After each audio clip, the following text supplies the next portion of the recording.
Well, first of all, the misinformation about testosterone in that many physicians think that, and some clients tell me this, so you know, my doctor said you're thinking of taking testosterone, that can give you prostate cancer.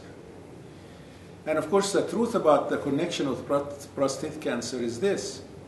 Everybody that develops prostate cancer, every single one, their testosterone is low, not high.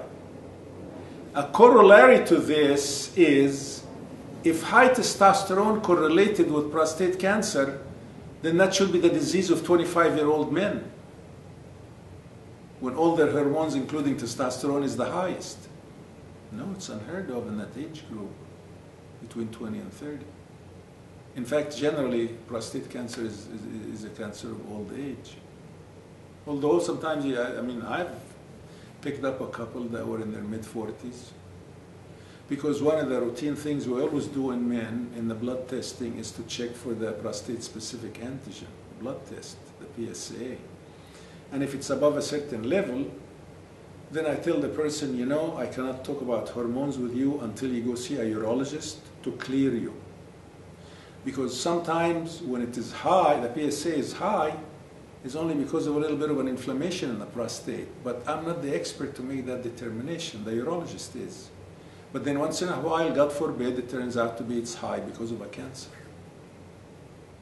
And if it is because of a cancer, then of course they're going to take care of it either surgically or by radiation and other ways. But when that person is cured of his prostate cancer, we give them testosterone. No problem. Although, in the few cases I've had in that category, I always say, the doctor that saved your life, whether it was the oncologist or the surgeon, how does he feel about you taking testosterone? As a professional courtesy to what the doctor feels. And in every case you say, we discuss it with him and he feels no problem. So that makes me feel better to start him on testosterone.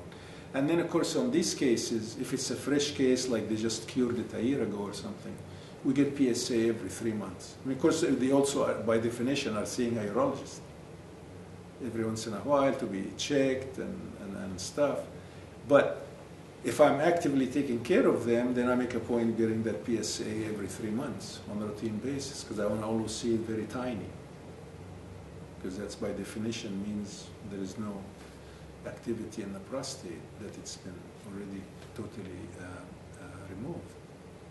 Removed or killed, because I mean with radiation you don't remove it, but you kill all the cells of the prostate. So that's how we handle that. So it's definitely a misinformation to say elevating a testosterone level is going to increase the person's chances to get prostate cancer. It's pure rubbish. There is no evidence of that anywhere, and certainly statistically that's not what we see.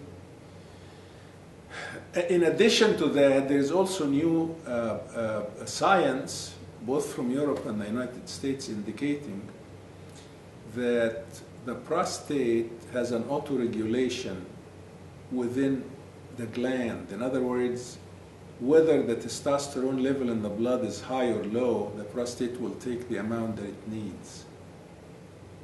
So that's like additional evidence that whether you have high testosterone, it's not really an issue to say, oh my God, now my testosterone is getting higher, so therefore there's a more likely problem with the prostate. It just is not, it's just not the way it is, completely. So,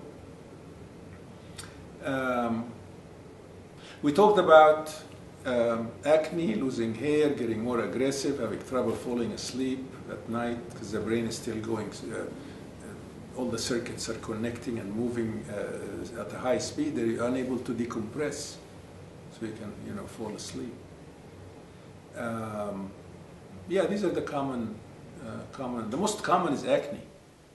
I mean, you start testosterone and you have acne, say 5 weeks later, we better check the blood level.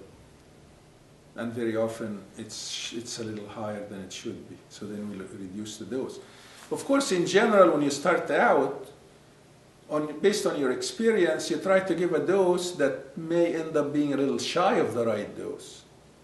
But that's a lot smoother way, because the worst that can happen is that 4 or 5 weeks go by and the guy calls back and says, I'm not feeling anything happening. So you increase the dose a little bit. Whereas if you start with a liberal dose and then get side effects, and even though you reduce it immediately, but the side effect may take months and months to go away, like acne, for example.